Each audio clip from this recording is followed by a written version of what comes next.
All right, guys, I'm getting some ideas here. I wasn't going to make a video on this. I was kind of just going to fill you in and show you what I built when I was done. But I'm thinking about going an entirely different route with the exhaust. What a surprise.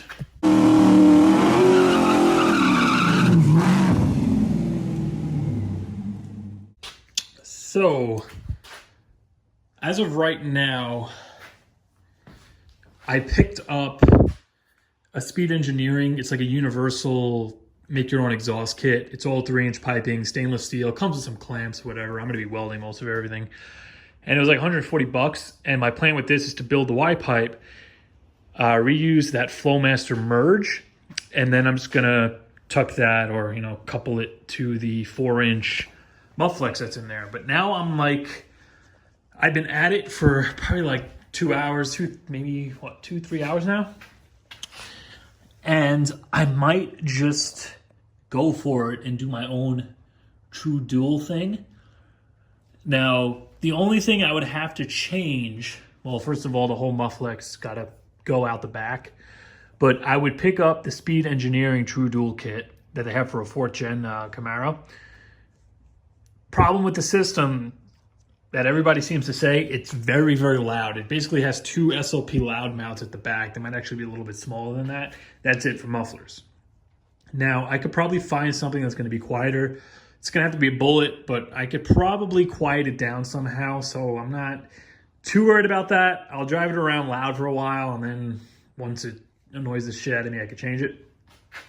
But for the actual piping on the 4th gens, the main reason why I turned away from it and I didn't actually just go ahead and order that kit, because one of you guys mentioned it to me. Hold on a minute. Grab my light. One of you guys sent me a link to it on Instagram. And you're like, check this out. And he had a friend that actually made it fit on his 3rd gen. So this is where I'm at right now. Out of the Speed Engineering kit, I got a little straight piece. I cut one of the bends to kind of turn it, and then I have it tucked up pretty nicely right in here where the cross member is. It's a little bit tight. If I wiggle this, it just barely taps, so I might have to clearance it, ding it in a tiny bit. But I was initially going to pair this into the Flowmaster that was on the old setup. I just cut the old Y pipe off of that. And I have it tucked very, very nicely. Like if you look at that pipe there, that is basically level with the rocker. And the way I had the Flowmaster, it was the same thing. It was all the way up there, back there, and then I was just gonna run this pipe, curve it, and meet into that. This one here is a pretty straight shot. It's just gonna come out and then literally come right through here, and then bam, right into that. So that's pretty straight. This is the side that needs the curve because of the torque arm and the drive shaft loop. So now as I'm doing this, I'm like, it might be easier just to do true duals, because I would kind of like a nice, muffler hanging out the back again. It's been years since I actually had a dual exhaust on this thing. But my plan right now is to have this pipe coming this way, right below the drive shaft loop, because there's really no other place to put it. I'll cut this off and then have this kind of 90 curve into here, kind of like what I did with that there. It'll just be a little bit sharper. I'll have this merge into here. This will get welded up. And then you can see we have plenty of room right here for our passenger side. That would just come right through like that. I might even cut a notch in them and weld them together to do kind of like a small kind of H pipe deal. And then essentially I'll have these 2 pipes right at the back there, and I can hook them into the rest of that Speed Engineering kit, because it's kind of going to be a bitch to get it over the pumpkin back there and stuff. The other thing is, people have complained that it's very tight back there, but just looking at the 4-inch and how I have that ran, there's a good amount of space back there. So I think with my own kind of manipulated front Y pipe kind of deal, I'll be able to kind of improve the clearance back there and maybe tuck it better. I'm not 100% on that. The biggest thing seems to be the ground clearance kind of sucks from what I read at least, and it's loud. So if I could kind of fix the ground clearance issue, and first of all, I got to make it fit the car, because obviously on the 4th gens, the way the kit actually goes, it comes out of here, and then it comes all the way over here and like curves around, and the same on the other side. And do that on a 3rd gen, it's just going to be like really, really low. So I don't want to kind of run it that way. I want to kind of tuck it between the transmission and the tunnel as best as I can. But this is the idea I'm having right now, and I might go through with it. You'll see towards the end of the video where I actually end up going, but that's kind of what's going on now. So I'm gonna get back to work on this, see how I can get everything to run, go take another look at the speed engineering kit, and I'll check back with you guys in a few, and we'll see where we're gonna end up with this thing.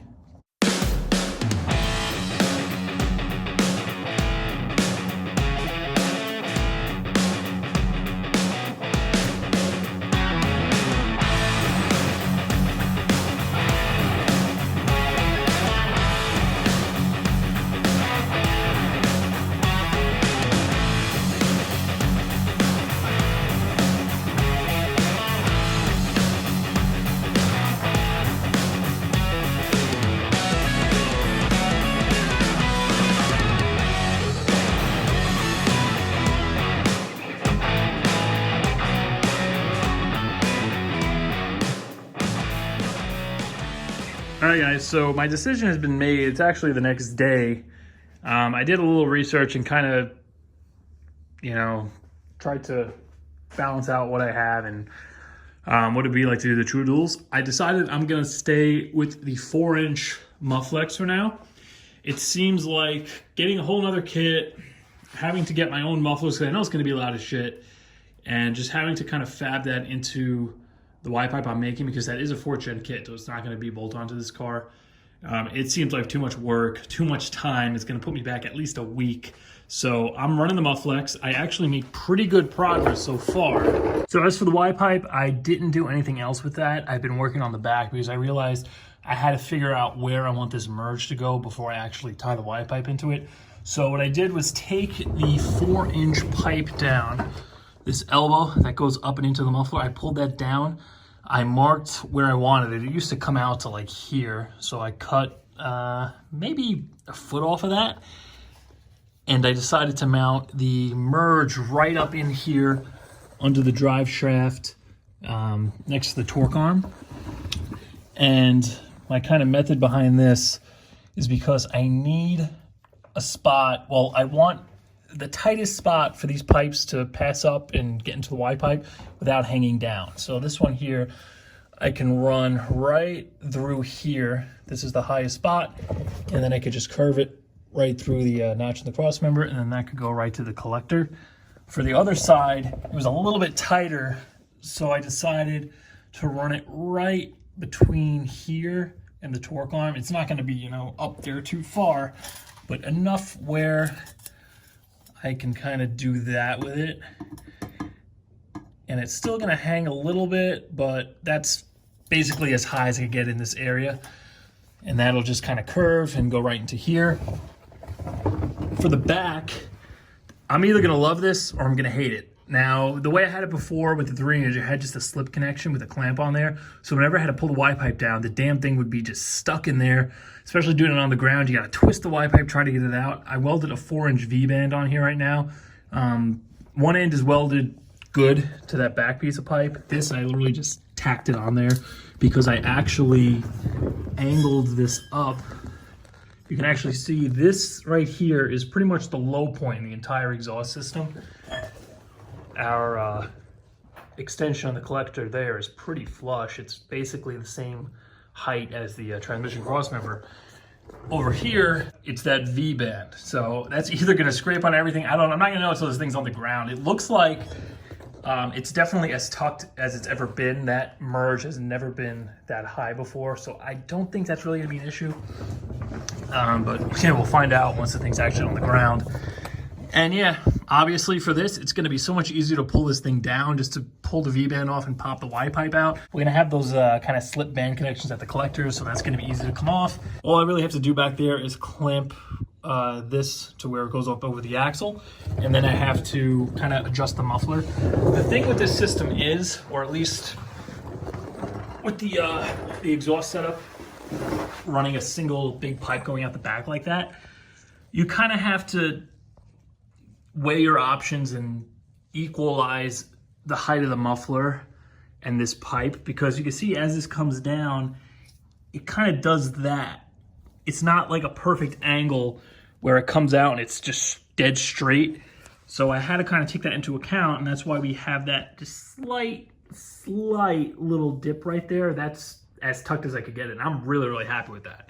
So in order to do that, I basically moved the muffler, the hanger, in a way where it pulled more of that slack back and lowered the muffler down. So by lowering the muffler down, that's going to bring this point up.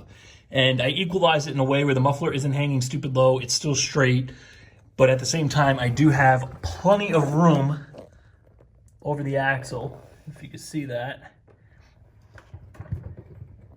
And nothing is gonna rub on the pumpkin. That's gonna be as high as it could be, and the muffler isn't gonna look stupid, it's still gonna be straight. Then also, I cut off this much on the back end, so that piece that goes up and slips into the, the bend over the axle, because this allowed me to get that to slide in more and therefore bring the back of this elbow up more.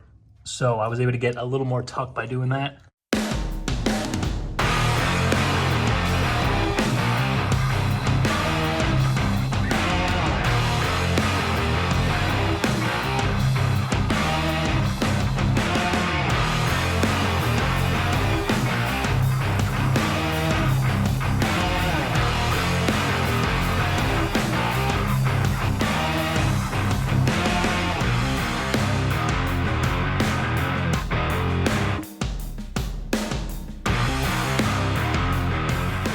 All right, so with that pipe back up in here, I'm working on the driver's side collector. Now, cutting this can be tricky.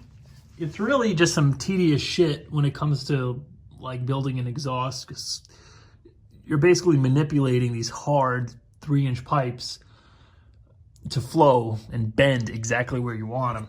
So coming off of here, I just have this one bend out of the kit that I cut. It's literally a piece of scrap left over, I think, from something I cut to make that little bend there. And that's pretty much what it comes down to. You're just going to use these little pieces and bends that you have left over. And any little piece of scrap isn't garbage until you're done with the job, basically, because the smallest, most insignificant little piece of pipe turns out to be used for something like this little piece here. It's absolutely perfect to extend this over. I didn't even cut this down. It's just a piece of scrap. So I have to get this, obviously, to come this way and over. And if you look from over here, they're not aligned, obviously. So we have to curve this. So what I'm going to do, and the other thing is, you can manipulate these. They don't have to fit in there perfectly straight. So if you look, you can kind of, cock this whichever way you need to. You have some play here. It doesn't have to sit in there like perpendicular to the pipe. To make this go this way, what I'm going to do is cut it right down the middle of this bend, and we're going to flip it. So what that's going to do, instead of obviously having a nice curve this way, it's going to curve this way, then it's going to curve the same amount the other way. Now, I'm probably going to have to shorten it down, the height and everything, to get it to, merge up to here perfectly. But that's the first step I'm going to do to get in the general area of having these two connect. So with a piece of March, you could kind of get a better idea of what I'm talking about. We're right halfway in the pipe. And now I'm just going to take some painter's tape and wrap this around, because I'm using a grinding wheel. Ideally, you would use like a chop saw, and that would make this a lot easier, because you could just boom right down and it'll be a straight cut.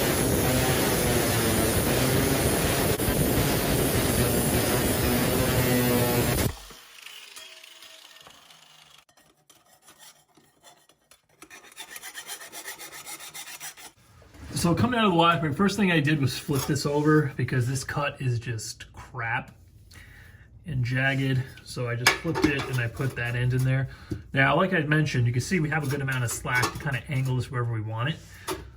So with our new pieces that we cut, I actually flipped this first of all. This end used to be here. This is the piece we cut. that's going in here. And then for our second piece, you can see if we just kind of manipulate these the right way here,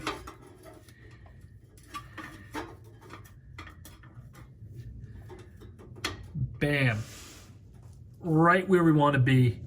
And this is still pretty tucked. I was kind of aiming to get this up higher, but this point and this point, they're the two lowest. So this is still going to be up. It's not like, you know, it's going to be dipped down like that or anything.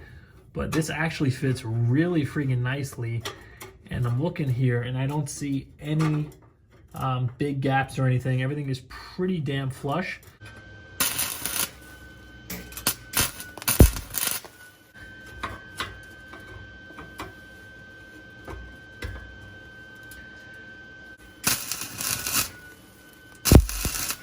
All right, so I got everything tacked in.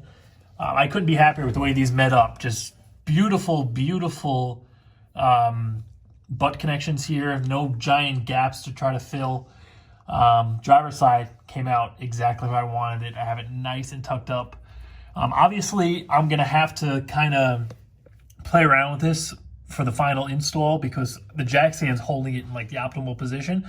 I'm going to have to jack stand it up and then figure out where I'm going to put my hanger. I have a feeling I'm going to use this little spot that they give you here on the cross member for the passenger side, and I'll just kind of weld something on there or figure something out to kind of hold that up.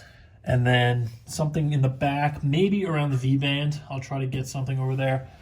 So for the passenger side here, all I'm going to do is reuse this great jump-ass piece of pipe. This is from the Hawks Y pipe that I had on there before. And this comes up pretty nice because the way the collector is on this side, you see how it kind of aims down a little bit from the frame rail? This already kind of makes up for that and goes up. So I'm gonna pop that into there and probably cut it somewhere around here before it reaches the cross member.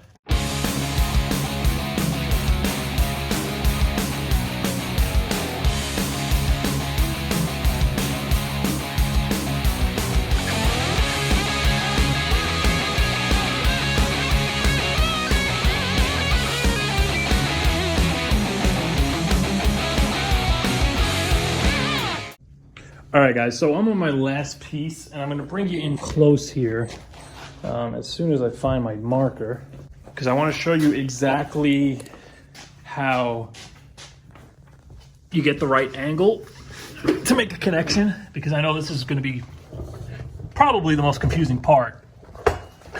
So what I ended up doing was reusing the piece that was actually down here. This was this curve that went up with the frame from the Hawks cross member. And I just separated from the old Hawks pipe, cut it off, and I moved it over here so I have a slip fit connection onto the header.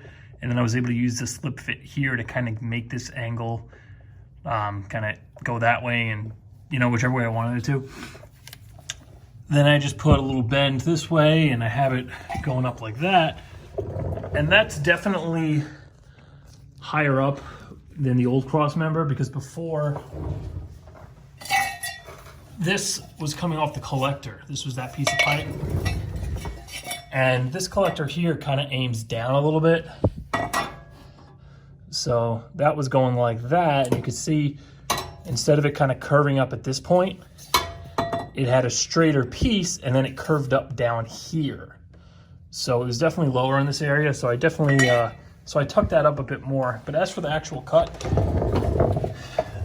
this isn't welded, and obviously this isn't welded yet.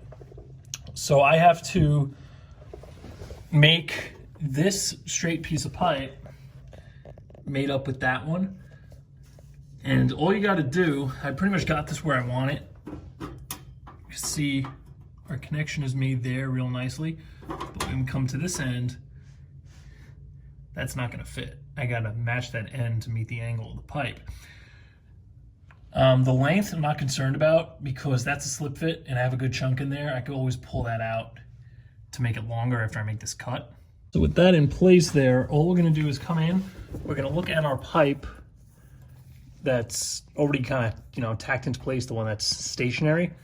And we're gonna look at our pipe here and we just wanna make a line on this pipe perpendicular to the piece we're trying to mate onto. So all I'm gonna do, and the thing is you gotta make sure you leave enough room, because we put a line here and we put it too close to the edge and we try to cut this, we're gonna go off, obviously. We're not gonna end up with a straight cut. So we're just gonna come in here like this, make sure we have enough all the way across, and just make a line perpendicular to this piece. So when we cut this, this is gonna be angled to mate up beautifully with that. All right, guys, it is pretty much done. First of all, let's take a little side look here. Don't see much pipe hanging, do you? Because I got that thing tucked up there pretty damn good. Lowest spot is still gonna be the collector like it always was, but you can see everything after that is tucked pretty good, and nothing's lower than the collector by the frame rail there. The passenger side was a little more of a bitch for some reason. The hump is a lot smaller on this side, so to kind of really tuck it up there, I had to come in real close here, and I had to kind of get my angles right. Excuse all the boogers I got burned through. I just went under here, literally eyes closed, tap, tap, tap, just kind of got as many boogers on there that I could to keep the thing together. Because I do have to wiggle this out and pull it down now so I can clean this up, actually weld all the way around. Over here, it's a little close. Like once the actual band clamps are fully tightened down, they're pretty snug right now, but once they're tightened down and this kind of sits where it wants to, this might come up with, you know, twisting, torque of the engine, whatever, might come up and touch. So I'm just gonna come in here and mark this and probably heat it up. Just indent it a little bit with the hammer after everything's welded, and possibly the same over here. But as far as up and down, there's enough space up here where I don't think we're gonna have a problem. If we were gonna rub, I'd probably say it'd be where the torque on mount is, but same thing, just a little heat, ball peen hammer, that'll take care of that. Main thing is the ground clearance, and I'm very happy with that.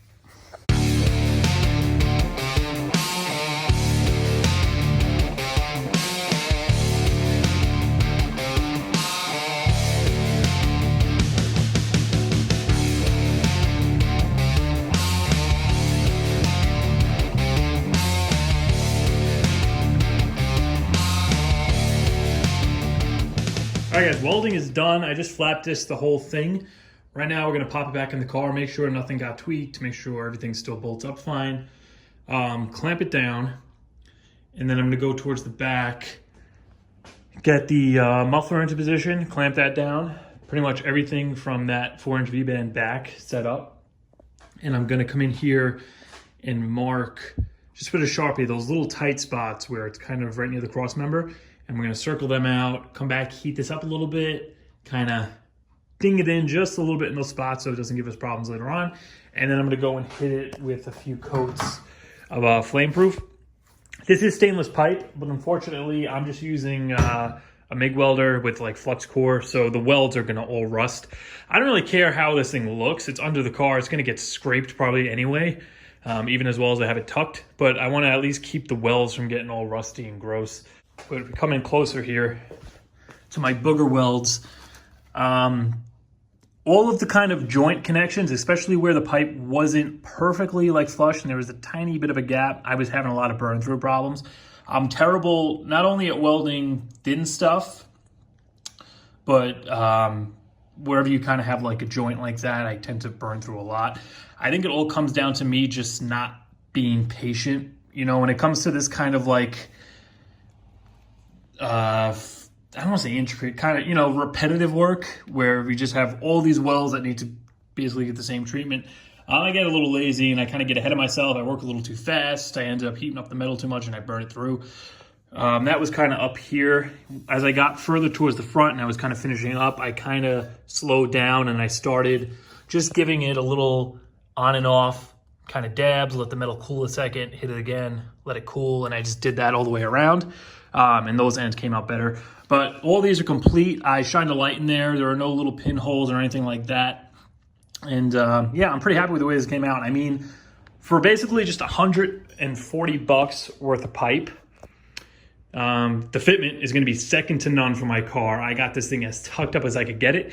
And if you were going to go out to like a muffler shop, assuming you find like a really good place that's going to take this time to get every little bend tucked up as far as they can, it's going to cost you a lot of money. So $140 for a custom fitting, well tucked Y pipe. I mean, you really can't beat it.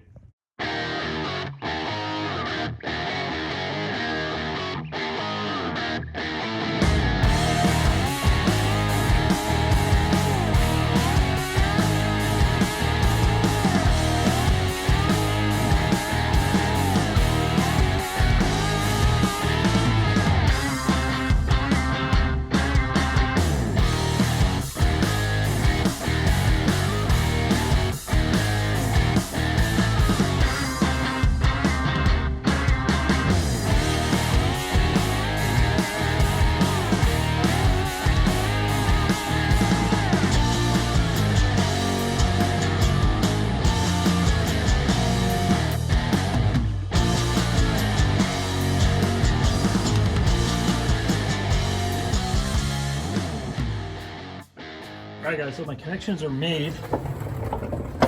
We got the over the axle bend clamped down to the rest of the Y pipe.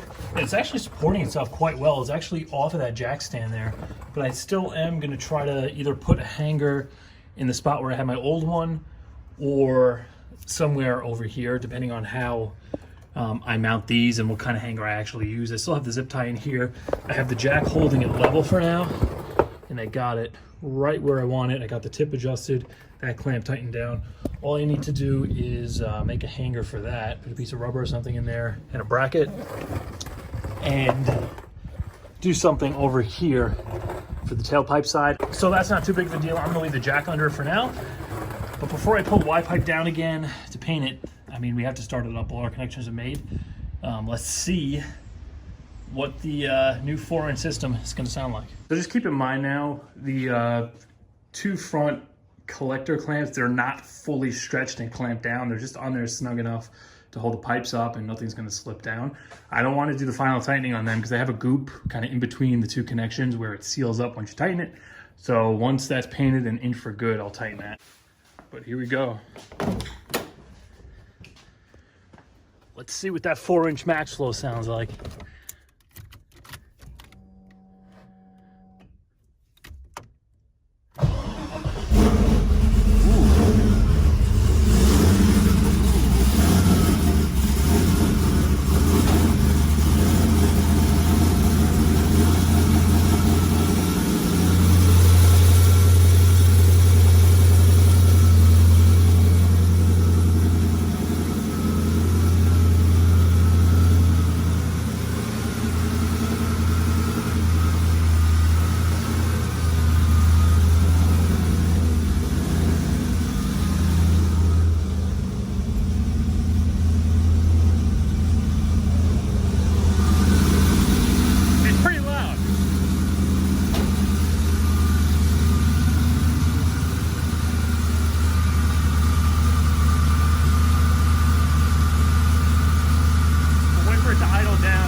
Much louder than the old setup. I think the old setup was around like 85 or so.